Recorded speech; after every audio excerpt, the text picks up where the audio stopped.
Hello guys, magandang buhay sa ating lahat. Magluluto ako guys ngayon ng chicken pastel.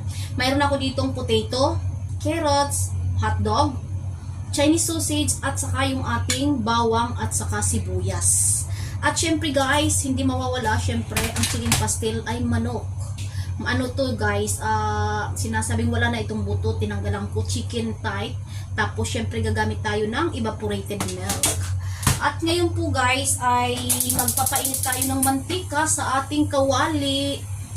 Ito na nga guys, mainit na ang ating kawali. Isasabay ko ng pirituhin ang aking carrot at saka yung patatas. Kaya ko muna siya i-prito sandali guys until golden brown lang.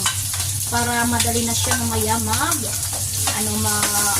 lumambot. At saka yung purpose ko at saka hindi masyadong madurog. Diba? At syempre ito na nga guys, at nag-golden brown na ang ating carrot at saka yung ating patatas. Ito ay akin nang hahanguin. Para naman ay isusunod ko nang prituhin, ay gigisa ang ating, syempre yung ating chicken. Diba? Set aside ko lang muna siya at magigisa ako ng chicken. At ngayon guys, igisa naman natin ang ating bawang at ang ating sibuyas. Isasabay ko na rin siya para mabilis. Malalakasan ko ng konting ating apoy. Isa-isa. Pag lumabas na po yung ating yung aroma po ng ating sibuyas at bawang guys, saka natin ilalagay ang ating sinasabi na hotdog. Ilalagay natin yung ating hotdog para medyo sinasabi na maprito siya ng kaunti. Huwag natin siyang i-direct na lang na ibubulbo, diba? At isunod natin guys ang ating Chinese sausage.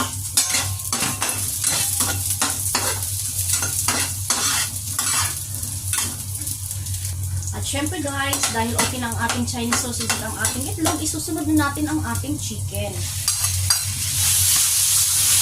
Ang ating chicken guys ay minarinig ko siya ng asin ng kaunti para medyo may lasa po yung laman. Hahaluin lang po natin hanggang sa mag-change ang color ng ating chicken na parang kasabi na luto na siya, mag-brown brown. At ito nga guys, at nakikita nyo naman guys, medyo nag-change ang kulay ng ating chicken. Isusunod kong ilalagay ang ating piniritong carrot at saka yung ating patatas. Haluin lang po natin guys, pahinaan ng apoy. Kung mapapansin nyo guys, ang aking chicken pastel ay hindi ko nilagyan ng tubig. Papalutuin ko lang po siya ng ganyan hanggang sa maluto po yung kanyang ang chicken. Tatakpan ko lang po muna at mamaya ko siya lalagyan ng gravy. At syempre guys, tingnan natin ang aking luto. Kung mapapansin nyo guys, ito na nga siya, nag-moist na siya. Nag-moist na siya guys. Ngayon ay akin na siyang lalagyan ng ating pangtimpla. Pinch of salt lamang po guys. 2 pinch. Hindi ko na po siya dadamihan kasi yung ating Chinese sausage at saka yung ating yung ating hotdog guys ay mayroon na siyang lasa at saka yung ating isinisong ko na ng asin yung ating chicken.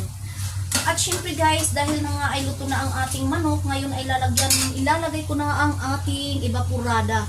Gatas na evaporada, sabi nga, shake well before you open. Shake ko muna. Diba?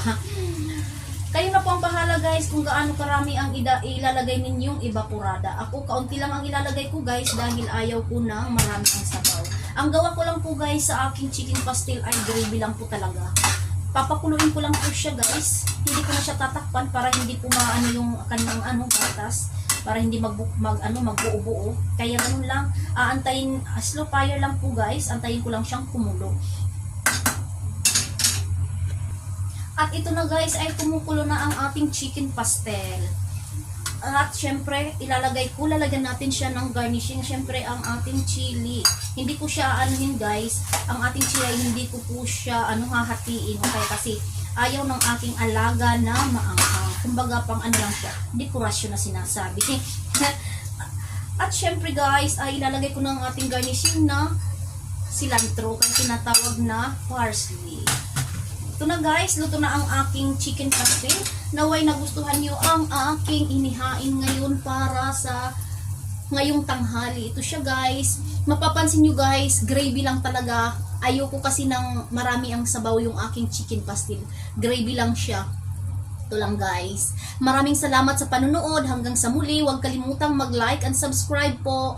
Maraming salamat. Bye-bye!